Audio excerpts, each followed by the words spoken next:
ಈ ಸಬ್ಜೆಕ್ಟ್ ಹೇಳೋದಾದ್ರೆ ಪರ್ಶು ಒಂದ್ ದಿವಸ ಬಂದು ಸುಮಾರು ಇಸ್ವಿ ನೆನಪಿಲ್ಲ, ಒಂದ್ 5-6 ವರ್ಷ 6 ವರ್ಷದ ಹಿಂದೆ ಬಂದು ದುರ್ಗ ಕರ್ಕೊಂಬಂದು ಈ ಸಬ್ಜೆಕ್ಟ್ ಹೇಳಿಸ್ದ ಅವ್ರ ಕೈಲಿ. ನಂಗೆ ತುಂಬಾ ಇಂಟ್ರೆಸ್ಟಿಂಗ್ ಅನ್ಸ್ತು. ಒಂದು ಕಬಡ್ಡಿ ಬೇಸ್ ಮೇಲೆ ಅವಾಗ ನರೇಂದ್ರ ಬಾಬು ಸರ್ ಮಾಡಿದ್ರು, ರಿಯಲ್ ಕಬಡ್ಡಿ ಪ್ಲೇಯರ್ ಆಗ್ತಾನೆ ಪ್ರೋ ಕಬಡ್ಡಿ ಲೆವೆಲ್ ಹೋಗ್ತಿತ್ತು. ಸೊ ತುಂಬಾ ಇಂಟ್ರೆಸ್ಟಿಂಗ್ ಅನ್ಸ್ತು. ಅದ್ರ ಜೊತೆ ಒಂದು ತುಂಬಾ ಪೇನ್ಫುಲ್ ಒಂದು ಕ್ರೈಮ್ ಸ್ಟೋರಿ ಇತ್ತು. ಸೊ ಎರಡು ಮರ್ಜ್ ಮಾಡಿದಾಗ ಅದ್ಭುತವಾದ ಕತೆ ಅನಿಸ್ತು. ನಾನು ಹೇಳ್ದೆ ಇಲ್ಲ ಇದು ನಾನು ಫಾರ್ವರ್ಡ್ ತಗೊಂಡು ಹೋಗ್ತೀನಿ ಅಂತ ಅಂದೆ. ಒಂದಷ್ಟು ಡಿಸ್ಕಷನ್ಸ್ ಆಯ್ತು. ಆಮೇಲೆ ಒಂದಿನ ಪರ್ಶು ನಾನೇ ಹೀರೋ ಅಂತ ಒಂಚೂರು ಯೋಚನೆ ಮಾಡಕ್ ಶುರು ಮಾಡಿದೆ.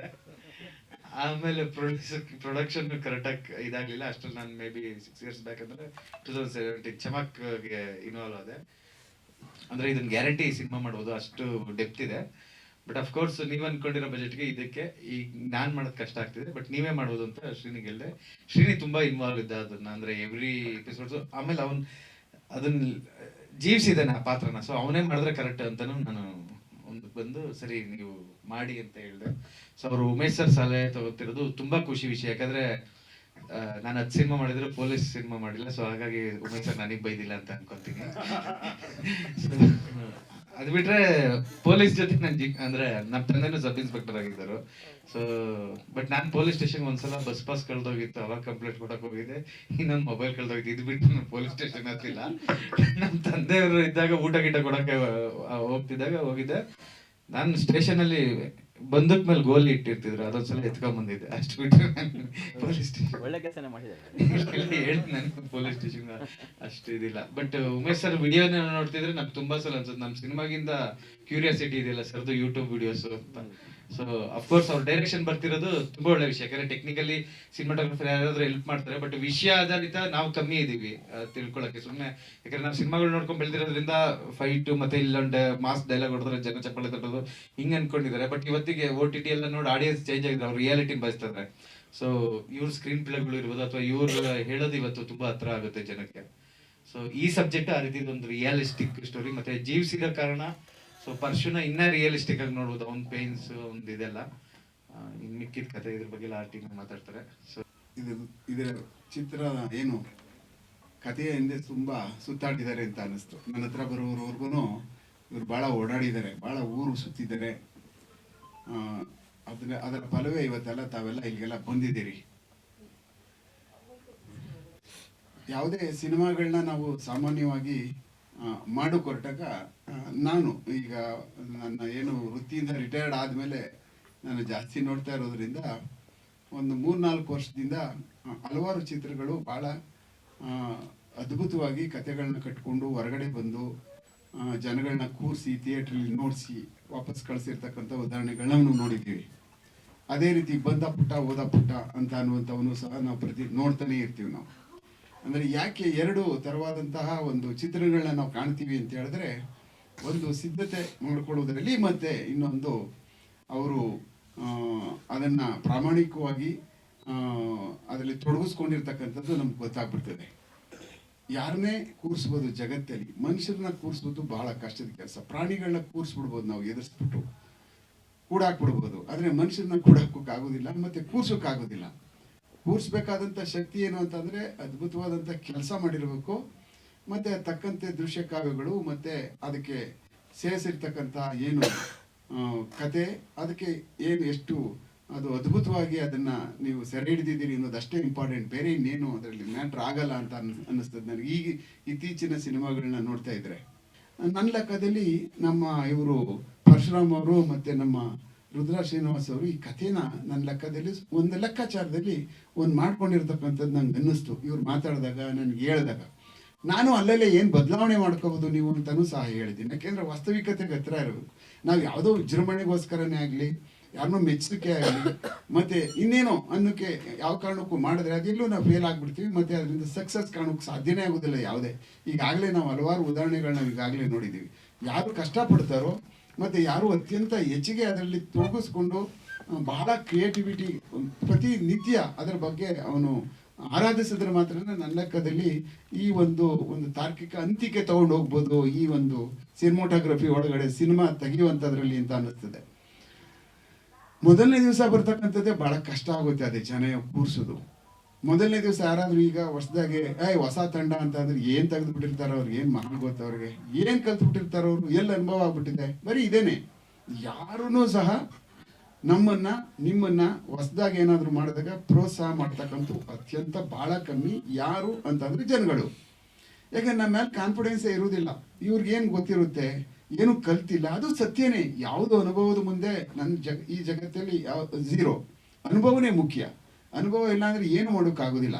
ಅದ್ರ ಜೊತೆಯಲ್ಲಿ ಅವನು ಅನುಭವ ಪಡೆದಿದ್ದಂಥದ್ದು ಮತ್ತೆ ಅವನದೇ ಆದಂಥ ಶಕ್ತಿ, ದೈತ್ಯ ಶಕ್ತಿ ಏನು ಬಳಸ್ಕೊಂಡಿರ್ತಾರ ಒಳಗಡೆ, ಅದು ಇನ್ಹೆರಿಟೆನ್ಸ್ ಪವರ್ ಅಂತ ಕರೀತಾರ. ಮನುಷ್ಯನಲ್ಲಿರ್ತಕ್ಕಂಥ ಚಾಲಾಕಿತನ ಅನ್ನುವಂಥದ್ದು ಅದು ಸಕ್ಸಸ್ ಆಗ್ತಕ್ಕಂಥದ್ದು ಕೆಲವಷ್ಟು ಡೈರೆಕ್ಟರ್ಗಳಲ್ಲಿ ಈಚೆ ಬಂದ್ಬಿಡುತ್ತೆ. ಅದನ್ನು ತೋರಿಸೋದಕ್ಕೂ ಸಹ ಪ್ರಯತ್ನ ಪಟ್ಟಿದ್ದಾರೆ. ಅವ್ರು ನಿರಂತರವಾಗಿ ಹೋಗ್ತಾರೆ. ಆದರೆ ಬರಲೇಬಾರ್ದು ಹೊಸಬ್ರುಗಳು ಈ ನಿರ್ದೇಶನ ಮಾಡೋದಕ್ಕೆ ಸೋತೋಗ್ಬಿಡ್ತಾರೆ, ಅವ್ರ ಕೈಲಿ ಆಗಲ್ಲ, ಅವ್ರಿಗೇನು ಗೊತ್ತು ಅಂತ ಅನ್ನುವಂಥದ್ದು ತೀರಾ ನನ್ನ ಲೆಕ್ಕದಲ್ಲಿ ಅದು ನಗಣ್ಯ. ಅದರಿಂದ ಏನು ಪ್ರಯೋಜನ ಆಗಲ್ಲ ಅಂತ ಅನ್ನಿಸ್ತದೆ. ಬಟ್ ಈ ಒಂದು ಏನು ಸಬ್ಜೆಕ್ಟ್ ಮಾಡ್ಕೊಂಡಿದ್ದಾರೋ ನನಗಂತೂ ಅನ್ನಿಸ್ತು ಇದು ವಾಸ್ತವಿಕತೆಗೆ ಹತ್ರ ಇದೆ. ಇನ್ನೂ ಅದನ್ನ ಗಟ್ಟಿತನ ಮಾಡಬೇಕು ಒಳಗಡೆ. ಮತ್ತು ಸಂಭಾಷಣೆಗಳಲ್ಲಿ ಕೆಲವಷ್ಟು ಇನ್ನೂ ಅದನ್ನ ಭಾಳ ಶಾರ್ಪಾಗಿ ಸಂಭಾಷಣೆಗಳು ಮಾಡಬೇಕು. ಒಂದು ಸಂಭಾಷಣೆನೂ ಸಹ ಒಂದೇ ಒಂದು ಸಂಭಾಷಣೆ ಯಾವುದೇ ಒಂದು ಸಿನಿಮಾದಲ್ಲಿ ಅದು ಮಾತಾಡ್ತು ಅಂದರೆ ಅದು ಚಿನ್ನ ಅಲ್ಲ, ಬೆಳ್ಳಿ ಅಲ್ಲ, ಅದು ಡೈಮಂಡ್ ಆಗೇ ಇರಬೇಕು. ಯಾಕೆಂದರೆ ಜನ ಕೂತ್ಕೊಂಡು ಕೇಳ್ತಾ ಇರ್ತಾರೆ ಅಲ್ಲಿ, ಇದು ಸರಿ ಇಲ್ಲ ಅಂತೇಳಿ 1 ಸೆಕೆಂಡ್ ಒಳಗಡೆ ತೀರ್ಮಾನ ನಮ್ಮನ್ನು ಜೈಲ್ ಮಾಡಿಬಿಟ್ಟು ಬಿಸಾಕ್ಬಿಟ್ಟು ಹೊಟ್ಟೋಗ್ಬಿಡ್ತಾರೆ ಆಚೆ. ಯಾವುದೇ ನಿರ್ದೇಶಕರನ್ನ ಸುಮ್ಮನೆ ಹಿಂಗೆ ಇಸ್ಬಿಟ್ಟು ಹೊಟ್ಟೋಗ್ಬಿಡ್ತಾರೆ ಆಚೆ ಫೋನ್ಗಳು ಎತ್ಕೊಂಡು. ಆ ಕಾರಣಕ್ಕೆ ನಾವೇನು ಅದನ್ನು ಬರಿತೀವಿ, ಅದ್ರ ಗಟ್ಟಿತನ ಏನು, ಹೇಗೆ ತೊಡಗಿಸ್ಕೊಂಡಿದ್ದೀವಿ, ಮತ್ತು ಈ ಚಿತ್ರವನ್ನು ಹೇಗೆ ಯಾವ ಒಂದು ಮಡಿಲು ಅಂತ ಕರಿತೀವಿ ಅಂತ ಅಂದರೆ ಯಾವ ಜಾಗಗಳಲ್ಲಿ ಅದನ್ನ ದೃಶ್ಯನ ನಾವು ಸೆರೆ ಹಿಡಿತೀವಿ ಅನ್ನುವಂಥದ್ದು. ಸುಮ್ಮನೆ ಏನೋ ನಾವು ಮಾಡ್ತೀವಿ ಅಂಥೇಳಿ ಎಲ್ಲೋದು ಕ್ಯಾಮ್ರಾಗಳನ್ನ ಇಟ್ಟು ಯಾವುದೋ ಒಂದು ಅವ್ನು ಮಾತಾಡುವಂಥದ್ದನ್ನ ಸೆರೆ ಹಿಡಿತೀವಿ ಅಂತಂದರೆ ಎಲ್ಲೋ ಅದು ಜಾಗ ಯಾವುದು, ಪ್ರತಿಯೊಂದಕ್ಕೂ ಅದಕ್ಕೊಂದು ಬ್ಯಾಕ್ಗ್ರೌಂಡ್ ಬೇಕು. ಒಂದು ಕ್ಯಾಮ್ರಾದಲ್ಲಿ ಅದು ಸೆರೆ ಹಿಡಿತಾ ಇದೆ ಅಂತ ಹೇಳಿದ್ರೆ ಅದಕ್ಕೊಂದು ಬ್ಯಾಕ್ಗ್ರೌಂಡ್ ಇಲ್ಲ, ಅದಕ್ಕೊಂದು ಫ್ರೇಮ್ ವರ್ಕ್ ಇಲ್ಲ, ಅದರಿಂದ ಅದು ಮಾತಾಡ್ತಾ ಇಲ್ಲ ಆ ದೃಶ್ಯ ಅಂತ ಅನ್ನುವಂಥದ್ದಾದರೆ ಅದೇನು ಪ್ರಯೋಜನ ಇಲ್ಲ. ನನಗೆ ಹಂಗೆ ಅನ್ನಿಸ್ತದೆ. ಯಾಕೆ ಅಂತಂದರೆ ನಾವು ಇತ್ತೀಚಿನ ದಿನಗಳಲ್ಲಿ ನೋಡ್ತಾ ಇರುವಂಥ ಸಮಯದಲ್ಲಿ ನಾನು ಅದನ್ನು ನೋಡ್ತೀನಿ. ಹೇಗೆ ಸಿನಿಮಾಟೋಗ್ರಫಿನಲ್ಲಿ ಈ ಸಿನಿಮಾ ತೆಗಿತಾ ಇರ್ತಕ್ಕಂಥ ಒಬ್ಬ ಸಿನಿಮಾಟೋಗ್ರಫರು ಎಷ್ಟು ಚೆನ್ನಾಗಿ ಅಳವಡಿಸ್ಕೊಂಡಿದ್ದಾರೆ ಅಂದರೆ ಆ ದೃಶ್ಯನೇ ಕಥೆನ ಹೇಳ್ತಕ್ಕಂಥದ್ದು, ಅದರಿಂದ ಏನು ತೋರಿಸ್ತಕ್ಕಂಥದ್ದು ಅವ್ರು ಅನ್ನುವಂಥದ್ದನ್ನ ಭಾಳ ಬೇರೆ ಭಾಷೆಗಳಲ್ಲಿ ಅದನ್ನು ಚೆನ್ನಾಗಿ ಬಳಸ್ತಾರೆ. ಅದನ್ನು ನಾವು ನೋಡ್ತಾ ಇರ್ತಕ್ಕಂಥದ್ದಿದೆ. ಅದಕ್ಕೆ ಹೇಳಿದೆ ನಾನು, ಆ ಥರದನ್ನ ಖಂಡಿತವಾಗ್ಲೂ ತಾವುಗಳು ಬಳಸ್ಕೋಬೇಕು. ಅದನ್ನು ಬಳಸ್ಕೊಂಡು ಆ ಥರದ್ನೆಲ್ಲ ತಾವುಗಳೆಲ್ಲ ಸೇರಿಸ್ಕೊಂಡ್ರೆ ಸಿನಿಮಾದಲ್ಲಿ ತಮ್ಗೆ ಅನುಕೂಲ ಆಗ್ತದೆ ಈ ಸಿನಿಮಾನ ಅಂತ ಹೇಳಿ ಒಂದು ಚಾಲೆಂಜ್ ಇದು. ಸುನಿಯವ್ರು ಹೇಳ್ದಂಗೆ ಆ ಥರ ಇದೆ. ಕಂಟೆಂಟ್ ಆಗಲಿ ಅದರ ಇದಾಗಲಿ ಅಷ್ಟು ಚೆನ್ನಾಗಿದೆ. ಬಟ್ ಅವ್ರ ಪಾಯಿಂಟ್ ಆಫ್ ವ್ಯೂ ನೋಡಿದಾಗ ತುಂಬ ಇದು ಅನ್ಸುತ್ತೆ. ಇನ್ನೊಂದು ನೈಜ ಕಥೆ ಆಗಿರೋದ್ರಿಂದ ಒಂದೊಂದ್ಸತಿ ನಮಗೆ ಅನ್ಸುತ್ತೆ ನಾವೇನೋ ನಮ್ಮ ಚಿಕ್ಕ ವಿಷಯಗಳಿಗೆ ನಾವು ಅಯ್ಯೋ ನಮ್ಗೆ ಹಿಂಗಾಗಿಲ್ಲ ಹಂಗಾಗಿಲ್ಲ ಈ ಥರ ಎಲ್ಲ ಬೇಜಾರು ಮಾಡ್ಕೊತಾ ಇರ್ತೀವಿ, ತುಂಬ ಇದಾಗ್ತಾ ಇರ್ತೀವಿ.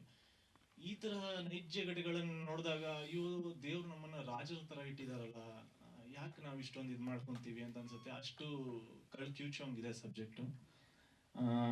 ರುದ್ರ ಅವ್ರಿಗೆ ಬೆಸ್ಟ್ ಆಫ್ ಲಕ್ ಹೇಳ್ತೀನಿ. ಯಾಕೆ ಅಂತ ಹೇಳಿದ್ರೆ ಒಂದು ನೈಜ ಘಟನೆ ಅಂತ ತಗೊಂಡಾಗ ಅವರಿಗೆ ಒಂದು ಫ್ರೇಮ್ ಇರುತ್ತೆ. ಆ ಫ್ರೇಮ್ ಅನ್ನು ದಾಟಿ ಅವ್ರು ಏನು ಹೇಳಕ್ಕಾಗಲ್ಲ.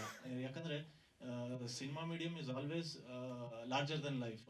ಬಟ್ ಅವರಿಗೆ ಆ ಇದಿರಲ್ಲ. ಬಟ್ ಏನಿದ್ರು ಎಮೋಷನಲಿ ಒಂಚೂರು ಅವರು ಅದನ್ನ ವೈಭವೀಕರಣ ಮಾಡ್ಬೋದು ಅಷ್ಟೇ. ಬಿಟ್ರೆ ಫ್ರೇಮ್ ಒಳಗೆ ಮಾಡ್ಬೇಕಾಗತ್ತೆ. ತುಂಬಾ ದೊಡ್ಡ ಜವಾಬ್ದಾರಿ. ಕಷ್ಟಪಟ್ಟು ಇಷ್ಟಪಟ್ಟು ಮಾಡಿ ಸಬ್ಜೆಕ್ಟ್ ಚೆನ್ನಾಗಿದೆ.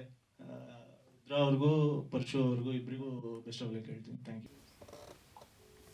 ಸಾಮಾನ್ಯರಿಗೆ ತುಂಬ ಸಪೋರ್ಟಿವ್ ಆಗಿದೆ. ಎಲ್ಲೋ ಒಬ್ಬೊಬ್ಬರನ್ನ ಬಲಿಪಶು ಮಾಡ್ಕೊಬಿಡುತ್ತೆ. ಈ ಪೊಲೀಸ್ ವ್ಯವಸ್ಥೆಯಲ್ಲೂ ಕೂಡ ಆ ರೀತಿ ಅಪರಾಧಿಗಳಿಗೆ ಶಿಕ್ಷೆ ಆದರೆ ಪರವಾಗಿಲ್ಲ, ನಿರಪರಾಧಿಗಳು ಕೂಡ ಕೆಲವೊಂದು ಸಲ ಯಾರ್ದೋ ಕಣ್ತಪ್ಪಿಂದ ಕಷ್ಟ ಅನುಭವಿಸ್ಬೇಕಾಗುತ್ತೆ.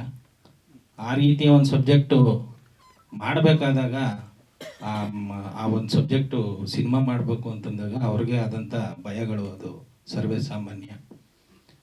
ಆ ರೀತಿ ಚರ್ಚೆ ಮಾಡಿದಾಗ ನಾವೆಲ್ಲ ಇದೀವಪ್ಪ ಜೊತೆಲಿ, ಇದನ್ನು ಸಿನಿಮ್ಯಾಟಿಕ್ ಆಗಿ ಮಾಡೋದಕ್ಕೆ ಏನೆಲ್ಲ ಮಾಡ್ಬೋದು ಅದನ್ನೆಲ್ಲ ಪರಿಣಿತರ ಹತ್ರನೂ ಚರ್ಚೆ ಮಾಡೋಣ.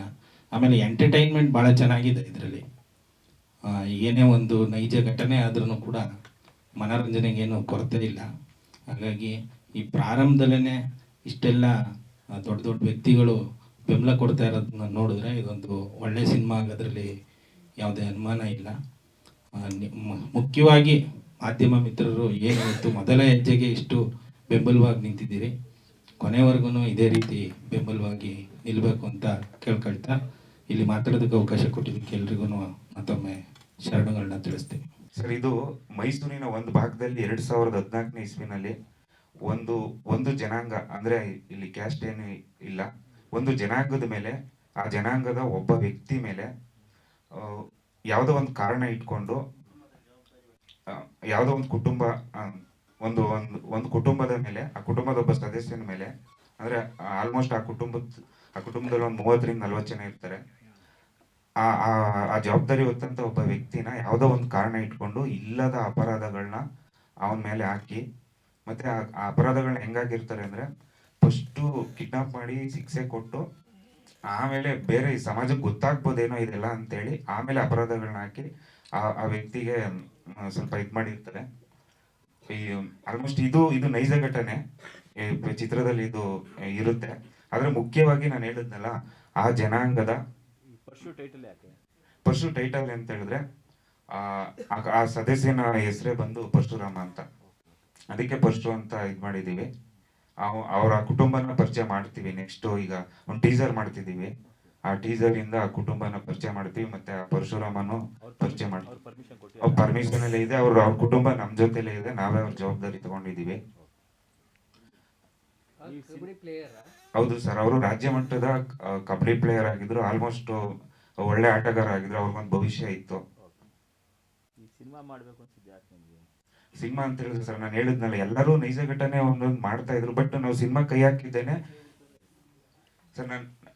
ಸರ್, ಸಿನಿಮಾ ಮಾಡ್ಬೇಕಂತದ್ದು ಎಲ್ಲಾ ಭಾಷೆನಲ್ಲಿ ಒಂದು ಕುಟುಂಬಕ್ಕೆ ಏನೋ ಸಮಸ್ಯೆ ಆಗಿರುತ್ತೆ, ಒಂದು ದೌರ್ಜನ್ಯ ಆಗಿರುತ್ತೆ ಅನ್ನೋದು ಕತೆ ಮಾಡೋಣ ಅನ್ಬಿಟ್ಟಿದ್ವಿ. ಆದ್ರೆ ನಾವು ಆ ಜನಾಂಗದ ಜೊತೆ ಒಡನಾಟ ಇಟ್ಕೊಂಡಿದ್ದಾಗ ನನ್ಗೆ ಗೊತ್ತಾಗಿದ್ದು, ನಾವು ಫಿಲಮ್ ಅಲ್ಲಿ ಬರೀ ನೈಜ ಘಟನೆ ಎಲ್ಲ ಇನ್ನೂ ಏನಾದ್ರು ಇದಾಗ ಅಂತ ಹೇಳಿ ನಾನು ಹೇಳಿದ್ನಲ್ಲ, ಅಲ್ಲಿ ಆ ಸಂಸ್ಕೃತಿ, ಆ ವಿಶೇಷತೆ, ಅವರ ಅಲ್ಲೊಂದು ಮುಖ್ಯವಾಗಿರೋದು ಪಾಯಿಂಟ್ ಇದೆ ಸರ್.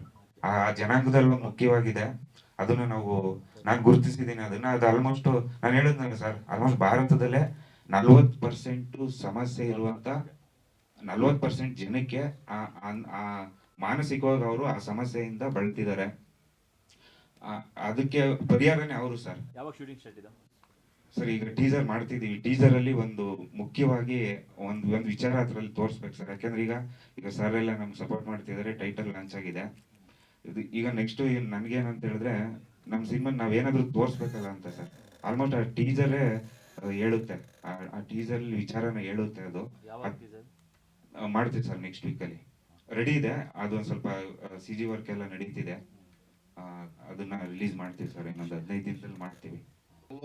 ಇವತ್ತಿನ ವ್ಯವಸ್ಥೆ, ಇವತ್ತಿನ ನಮ್ಮ ಪ್ರತಿಯೊಂದು ವ್ಯವಸ್ಥೆಗಳು ಯಾವ ವ್ಯವಸ್ಥೆನಾದ್ರೂ ಆಗಿರ್ಬೋದು, ಯಾವುದು ಇಲ್ಲಿ ಹೇಳಲಿಕ್ಕೆ ಇಷ್ಟಪಡಲ್ಲ, ಯಾವ ವ್ಯವಸ್ಥೆನಾದ್ರೂ ಆಗಿರ್ಬೋದು, ಬಡವರು ಶ್ರೀಮಂತರು ಮತ್ತೆ ನಮ್ಮ ಕೆಲವು ವ್ಯವಸ್ಥೆಗಳ ಮಧ್ಯೆ ಇವತ್ತು ಪರಿಸ್ಥಿತಿ, ಈ ಬಡತನಗಳಲ್ಲಿ ಬಡವರು ಯಾವ ಥರ ಜೀವಿಸ್ಕೊಂಡು ಹೋಗ್ತಾ ಇದ್ದಾರೆ, ಬಟ್ ಅವ್ರ ಮೇಲೆ ಯಾವ ಥರ ದೌರ್ಜನ್ಯ ನಡೀತಾ ಇದೆ.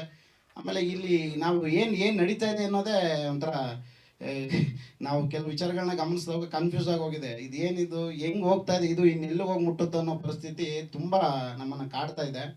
ಬಟ್ ಆ ವಿಚಾರಕ್ಕೆ ಸಂಬಂಧಪಟ್ಟಂಗೆ ಇಲ್ಲಿ ಬಡವರ ಮೇಲಿನ ತುಂಬ ದೊಡ್ಡ ದೌರ್ಜನ್ಯ, ದಬ್ಬಾಳಿಕೆ, ಈ ವಿಚಾರಕ್ಕೆ ಸಂಬಂಧಪಟ್ಟಂಗೆ ಈ ಸಿನಿಮಾ ಮಾಡ್ತಾ ಇದ್ದೀವಿ. ಅದ್ರ ರಿಯಾಲಿಟಿ ಕಂಟೆಂಟ್ ಏನಿದೆಯೋ ಅದರದ್ದೆಲ್ಲ ಎವಿಡೆನ್ಸ್ಗಳೆಲ್ಲ ಕಲೆಕ್ಟ್ ಮಾಡಿಕೊಂಡು, ಯಾರ್ದು ಏನು ಎತ್ತಲ ಎಲ್ಲಿ ಅನ್ನೋದ್ರೆಲ್ಲ ಪೂರ್ತಿ ಎಲ್ಲ ಕಲೆಕ್ಟ್ ಮಾಡಿಕೊಂಡು ಇದನ್ನ ಒಂದು ಸಿನಿಮಾ ಥರ ಮಾಡಿ ಏನಾದರೂ ಒಂದು ಹೇಳಿಕ್ಕೆ ಹೋಗ್ಬೋದು ಅನ್ನೋ ಒಂದು ದೊಡ್ಡ ಪ್ರಯತ್ನದಲ್ಲಿ ಇದ್ದೀವಿ. ಬಟ್ ಇದು ಇಲ್ಲಿಗೆ ಎಷ್ಟು 2014-15ರಿಂದ ಪ್ರಾರಂಭ ಆಗಿದ್ದು ನಮ್ಮ ಒಂದು ಚಲಾವಣೆ. ಇದನ್ನ ಮಾಡಬೇಕು ಅಂತ ಅಲ್ಲಿಂದ ಬಂದು ತುಂಬ ವನವಾಸದ ಹಾದಿಗಳು ದಾಟ್ಕೊಂಡು ಬಂದು ಇವತ್ತೇನೋ ಒಂದು ಒಳ್ಳೇದಾಗ್ತಾ ಇದೆ.